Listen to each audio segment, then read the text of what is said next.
You've got a tricky job today. I don't know that anyone knows exactly how this is going to go down, but what's your best guess based on everything you're hearing and everything you've seen?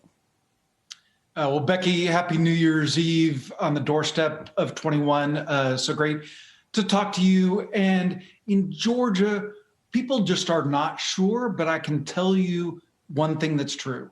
Every hour that goes by, Republicans get more worried, more pessimistic. So Republicans felt pretty good about Georgia because in this off election, like you have to be really plugged in to want to vote ahead or vote on January 5th, not even an off-year election.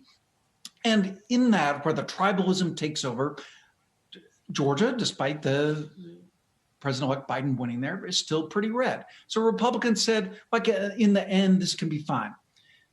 They're no longer sure it's fine. And a lot of that has to do with the president.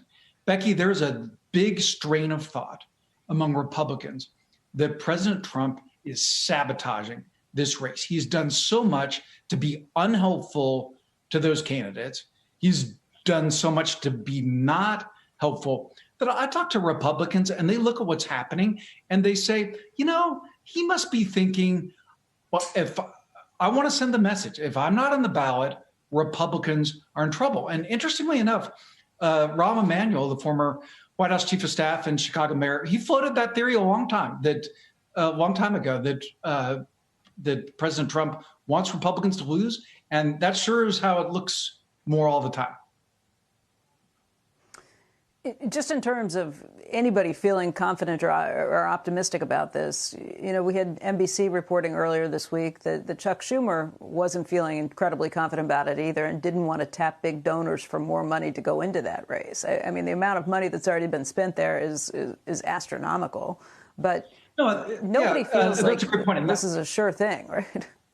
No, that's a great point. And that's based on that tribalism that on paper, you would say the Republicans are the favorite, at least Republican will win, which is what they need to keep a Senate majority leader, Mitch McConnell. You're right that move with the Democratic donors is telling, but that's the uncertainty. And Republicans look at it and they say, like every day, President Trump is saying something that either puts those candidates on the spot or make some of those like suburban women voters that we need. I think on CNBC the other day, I heard them referred to as Lululemon voters, voters who were maybe queasy about Trump anyway, but are Republicans in their bones. Like every day he gives them a reason either not to come out or to decide to go the other way. Interestingly enough, the president coming back to D.C. a day early. And Becky, what's interesting about that is the president's going to avoid like all those awkward conversations tonight at the massive Mar-a-Lago New Year's Eve party. You guys have seen how big that party is. And do you congratulate him? Do you offer condolences? What do you say? And he likes to be a winner.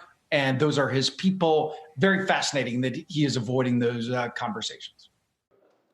Shepard Smith here. Thanks for watching CNBC on YouTube.